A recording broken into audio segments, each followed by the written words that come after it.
Chapter 4. A Dark Tale to be Sure. Jonathan gripped the knife in his hand and fought back the tears that burned in his eyes. "My God," he whispered to the boy next to him. "How long do we have to do this?" The boy looked around to make sure no adults were within earshot. The dark brown skin of his head was shaved almost bald, and it glistened with sweat from working in the hot, crowded kitchen. "Until they tell us to stop, man," he murmured, handing Jonathan another onion. Jonathan had opened his eyes that morning to the same nightmare he'd fallen asleep in. Freezing cold, ravenously hungry, lost in hopeless darkness. They'd been roused from their sleep by Mr. Mongley's hoarse whisper shout and the clang of his cane against cell bars, then lined up and marched to a huge cluttered kitchen. With no welcome or instruction, he'd been handed a knife and a basket of onions and shoved over to a long counter. He was 3 onions in now, and his belly was howling for food. He looked around as he worked. All around him, other boys were bustling and cooking and chopping, each wearing the same dingy gray one-piece uniform that he was. There seemed to be about 15 of them. Some looked a little older than him, some a little younger. None of them looked happy. "Don't they have, a cook or something?" The kid snorted and rolled his brown eyes. "Yeah, right. Why pay a cook when they can make our sorry butts do it? The more we do, the more money goes in the Admiral's pockets." He wiped at his eyes, then nudged Jonathan and pointed with his chin at Mr. Warwick, glaring at them from the corner. "Quieter," he whispered. Jonathan smiled. "You're Walter?" The kid nodded. "You almost got me drenched, man. Jonathan, right?" "Yeah. Well, welcome to Slab, Hinge. How long you here for?" 10 weeks, Jonathan answered. It hadn't sounded that terrible in the courtroom. He'd almost wanted to come to get away from everything. But standing there now, 10 hours seemed like more than he could stand. Walter whistled and his wide eyes shot up to Jonathan. 10? Geez, man, what did you do?" Jonathan looked into Walter's eyes for just a moment, then looked away again quickly. "Why? How long are you here for?" he asked. Walter snorted. "Well, I was sent here for 4 weeks, but that was almost 2 months ago." "Why are you still here?" Walter rolled his eyes again. "Everyone stays longer, man. Just when you're about done with your time, the Admiral sends a little letter to your folks, to whatever judge or state sent you here. Tells you how you're coming along fine, but there's still more work to do, and that he'd sure you'd come out right. You'd come right around if he had just a little more time to educate you." Walter's voice dripped with scorn. "And he offers to extend your education at a reduced rate." He finished chopping an onion and started on the next. "You're supposed to be here for 10 weeks? Sorry, man, but I bet you don't get out of here in less than 15. Jonathan chopped numbly, trying to digest what he'd been told. "How do you know all this?" "Benny," Walter answered. He almost spat the name out. He motioned with his chin across the kitchen to a kid standing at a sink, lazily splashing a scrub brush around a soapy bowl. Jonathan recognized him. He could still feel the painful pinch the kid had given him on his arm. "I saw him last night," Jonathan said. "He works in the Admiral's office." "Yeah, little punk. He tells us all about those letters he stuffs into envelopes and addresses. Just loves to tease us, you know." Walter looked around the kitchen, pointing out kids with his knife. "That big black kid there is Tony. He's cool. The guy grating cheese is Jason. He's super quiet, but seems all right. Stole a car, I heard. Next to him is David. Doesn't say much, but he's tough. Do not call him Chinese, okay? He's Japanese. A couple of kids made that mistake early on and had black eyes to show for it." Jonathan's eyes darted around the room, trying to keep up with Walter's fast talk and chop onions at the same time without cutting off a finger. "See those 2 meatheads working together to stir the oatmeal? That's Roger and Gregory. Dumb as catfish and just about as friendly. Miguel's the one making coffee. He's funny, or thinks he is anyway. That tall dude manning the toaster is Francis. Total jerk, but the real jerk is Sebastian. Him you gotta watch out for, man. He's out setting the table, I think." Walter looked over and saw Jonathan fumbling with his onion. "It's easier if you pull your sleeves up, man." He reached over toward Jonathan's arms. "Here, let me show—" No, Jonathan snapped, pulling his arms away. No, thanks. I'm still cold. It was a wet night." Walter looked at him, then shrugged. "Yeah, Longley got you good. I swear that guy can see in the dark. You guys need help with the onions?" Jonathan looked up at a new kid who'd joined them at the cutting board, or rather down at him. He was a good foot shorter than Jonathan. He had blonde hair trimmed in a bowl cut, green eyes, and skin as pale white as paper. His chin and his nose were kind of pointy. "Hey, Colin, this here's Jonathan. First day." "Of course. I heard the splash last night." "The what?" Jonathan asked. "The splash. From the bucket. Almost everyone gets the bucket on their first night. Walter looked up at Jonathan. Colin and I got here on the same day. He talks funny. Walter exaggerated the lisp, but he gave Colin a friendly dig with his elbow when he said it. Colin nodded. He smiled, a fleeting little smile at the corners of his mouth that flashed like a bird and then vanished. But his eyes stayed down on the onion he was cutting. Yes, he said quietly. I'm sure he noticed. It's all right, Jonathan said quickly, his voice as soft as Colin's. I used to know someone who talked different, too. Colin looked up for just a second at Jonathan and smiled. Then his eyes dropped back down. Well, welcome to Slab, Hinge, he said softly.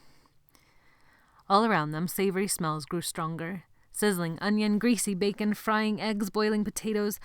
Across the kitchen, the chubby kid who Walter had said was named Tony was flipping golden round pancakes on a griddle.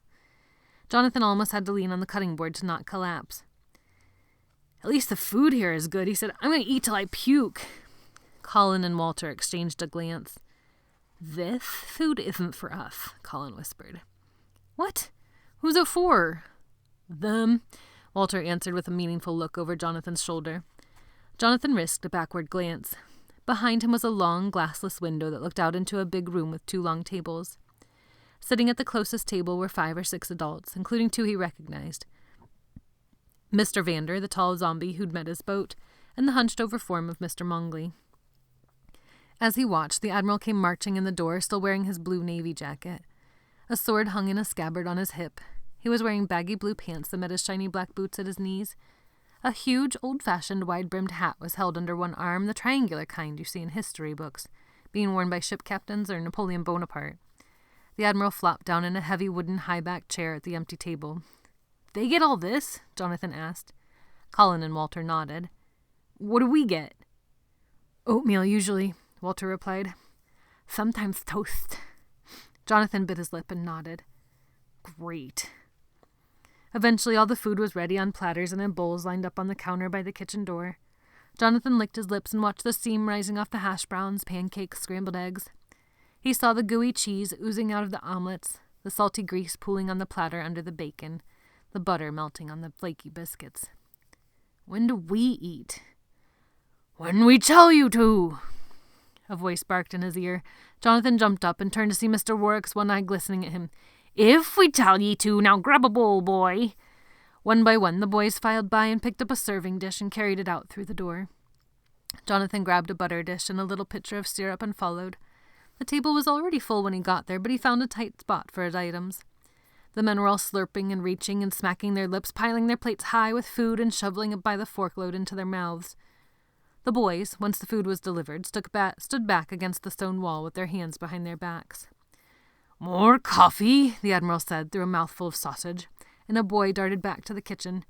And salt, a bearded man with gold earrings shouted after him. When the boy returned with the salt and coffee, the Admiral swallowed his mouthful and glowered up at the boys against the wall. All right, he said, wiping some grease off his chin with the back of his hand. Go clean and eat. That kitchen better be spotless or it'll be no lunch for the lot of you. The boys turned and filed toward the kitchen. Jonathan followed with them, but was stopped in his tracks by the Admiral's foul voice. Jonathan Grisby, a word with ye. Jonathan gulped and stepped out of line and walked over to where the Admiral sat. The Admiral stabbed a piece of roasted potato. He slid the silver blade of the knife into his mouth and leaned back to look Jonathan in the face. Jonathan waited with downcast eyes as the Admiral chewed and swallowed. How was your first night, Jonathan Grisby? Jonathan didn't want to do or say anything that would risk his breakfast getting taken away like his dinner had the night before. Fine, sir. Can be a long night with no pillow, I imagine. Neck a bit sore, eh? No, sir, I'm fine, sir. Good. I read your file last night. 'Twas fine bedtime reading. The sad history of Jonathan Grisby, boy delinquent. It is a dark little tale, isn't it? Jonathan blinked and breathed through his nose. Yes, sir, I guess so. A rotten smile spread across the Admiral's face. Oh, it don't take any guessing. 'Tis a dark tale, to be sure. The Admiral leaned forward and lowered his voice. Between you and I, a lot of these boys don't really deserve to be here. A belt and a bellow would suffice for most of them, I'd say. But you, Jonathan Grisby, you do deserve to be here, don't you?" Jonathan swallowed and sniffed. He shifted from foot to foot, then he looked up into the Admiral's obsidian eyes and nodded. "Yes, sir," he said, his voice a hoarse whisper. "I do." The Admiral slurped half a sausage into his mouth and nodded. His eyes narrowed to dark reptilian slits and his smile widened. He chewed slowly, his black eyes burrowing like beetles into Jonathan's. "I'm going to take a personal interest in your education here, Jonathan Grisby. A boy like you will require more focused attention, I believe. So troubled, so evil. We'll begin your education right after morning muster today." The Admiral swallowed and then gulped a mouthful of coffee. He waved his hand dismissively at Jonathan. "That'll be all. Don't just stand there like a dead chicken." Jonathan retreated numbly to the kitchen, where all the other boys were busy sweeping and scrubbing and cleaning up. A great cauldron bubbled on one of the stoves, and his nose sniffed hungrily at the smell of oatmeal. Jonathan's growling belly was interrupted by a sharp shove from behind. A tall kid with scalp-short black hair glared down at him. His nose was broad and flat like a tiger's. It was bumpy, like it had been broken before, more than once. "What do you think you're doing?" the kid demanded. "You don't help, you don't eat." What?" Jonathan stammered, panicked at the thought of missing breakfast. "What do you want me to do?" The kid scowled and looked around. He pointed at a pile of logs by the wall. "And more wood of the stove. It's about burned down." He bent over and opened the iron door at the bottom of the stove. A wave of heat blasted out. Jonathan looked at the glowing red coals, the licking red flames, the flickering, hungry fingers of fire. "No," he said, shaking his head. "What?" "No, I can't. I don't like fire." "You don't like fire?" the kid snorted. "God, Sebastian, leave him alone. It's his first day." The voice came from Tony, the kid who'd been flipping pancakes. He lifted his chin in greeting at Jonathan and then grabbed a couple of logs from the pile and tossed them into the stove. He kicked the door shut with his foot and brushed past the broken-nosed kid and back to the pot he'd been scrubbing. "Name's Tony," he shouted over his shoulder. "Welcome to Slab, Hinge, kid." Sebastian scrunched his broken nose at Jonathan before turning away. As the cleanup got done, the boys lined up behind the cauldron of oatmeal. Walter pulled Jonathan and Colin into line with him. "This place stinks, man," Walter said. "No joke, but you'll get used to it." He smirked and cocked his eyebrows at Colin. "If short stuff here can make it, I'm sure you'll be all right." Colin smiled back. For just a flash, he pursed his lips and pulled on one ear. His eyebrows screwed up thoughtfully. "Yeah," he said. "There's no books, though. That's the worst part. I miss books." Colin looked so small and sad and quiet standing there pinching his own ear. He looked nothing like a hardened delinquent in need of reform. "What did you do?" The question blurted out of Jonathan's mouth. "Why are you here?" Colin ducked his head further. His eyes flitted up to Jonathan's and then back down. "I'm a klepto," he whispered. Then he kind of giggled. "Oh, what?" "A kleptomaniac. I steal stuff, lots of stuff. I can't help it." Walter shook his head. "Man, why don't you just say thief? It's what your mouth wants to say." Colin smiled just a little bit. "I'm a thief. A sneaky, sneaky thief." Jonathan smiled back at him. "Why are you here?" Jonathan opened his mouth and shut it. He swallowed. Then the line started moving. They filed past the great pot of oatmeal where Benny stood, dolloping a ladle of the steaming grey glop into each of their bowls. Jonathan grabbed a bowl from a pile on the counter and held it out when he got to the front of the line. Benny scooped his ladle into the pot and held it out toward Jonathan's bowl. "No, Benny," Sebastian's voice said from behind him. "No breakfast for the new kid. He didn't do anything to help clean up." Jonathan spun around. "I'm starving, please." "Keep talking," Sebastian cut him off, leaning in close.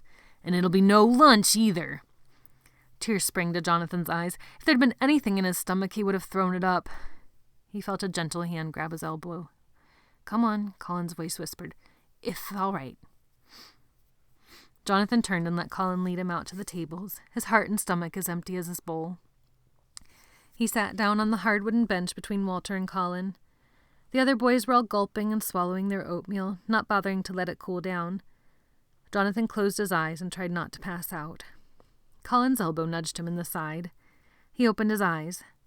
Colin had slid his bowl full of oatmeal in front of Jonathan and put Jonathan's empty bowl in front of himself. He grinned a secret little grin at Jonathan and darted his eyes around. Hurry and eat it, he whispered. Morning mustereth in a few minutes. But you need to eat too, Jonathan hissed. Colin shook his head and his smile stretched. He almost showed his teeth. It's okay. I despise oatmeal. Aren't you hungry? Colin nodded, his eyes shining. He pointed with his eyes down to his lap, and Jonathan looked down to where Colin was hiding his hands under the table. In one hand he held a biscuit, slathered with jam, in the other a glistening sausage link. How did you... Jonathan started to ask. Colin winked and took a quick bite of the biscuit. I'm a sneaky thief, remember?